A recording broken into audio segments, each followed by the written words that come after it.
The process starts with character, right?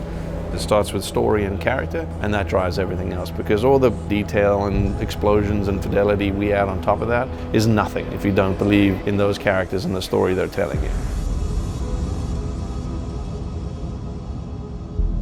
I think one of the first things we did when Kevin was talking to us about it was, okay, well, these are the characters we have.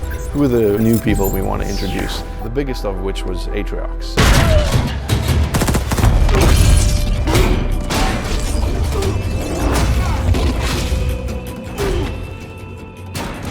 Put a lot of effort into establishing a new enemy, because you can have a great good guy, but he really needs to have an equal bad guy. A brute who can outthink you as well as outfight you physically is a very different kind of a threat, and so that's really where Atriox was born.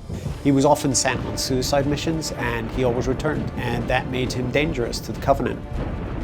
So when we encounter him, he's at the crux of finding a way to amplify and strengthen that army. From a visual standpoint, everything should look like it should hurt you or potentially kill you.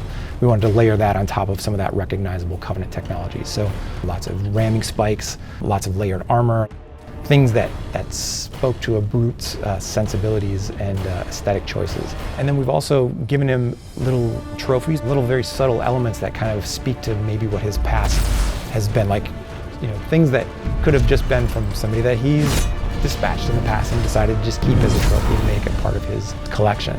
But also the form from function, where armor is at serves a role. You know, you'd be more protected around the core, like his chest, and he's got a larger shoulder pad because he's got an augmented gauntlet. Like, this should feel like a bipedal tank.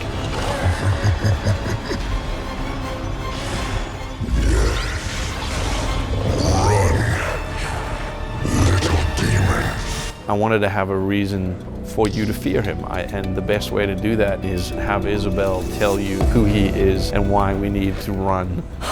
Spartans, thank God. We have to get out of here. When we first meet Isabel, she shows up in a way that we haven't seen AIs behave in Halo before. She's freaked out. When we created Isabel, we wanted to make a different kind of AI. AIs are generally perfection. We wanted a flawed AI from the outset. We wanted her to be a little bit more rough around the edges. She's logistics, so she's, you know, kind of like the tank girl. Ripley from Aliens 2 was a big influence in that. I need her down there with me. Isabel? Sorry, sir. After recent battle reports, you should have figured out that there are rules around here. I intend to break one.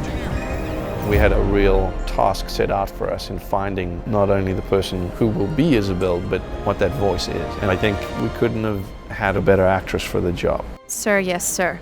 With the way that we shoot mocap, it has to be the same person who we're scanning for our character model. So this person not only has to look like the character, but has to act like the character and has to sound like the character. To get the likeness and fidelity that we really wanted, the technology demands that you essentially cast who you want to be that character.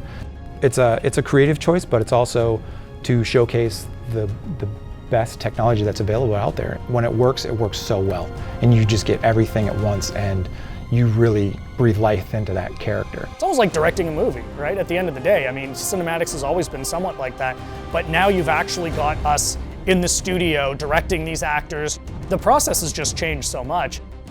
I really think those first cinematics of the original Halo Wars just kind of raised the bar for the industry as a whole, and that's what we're doing again.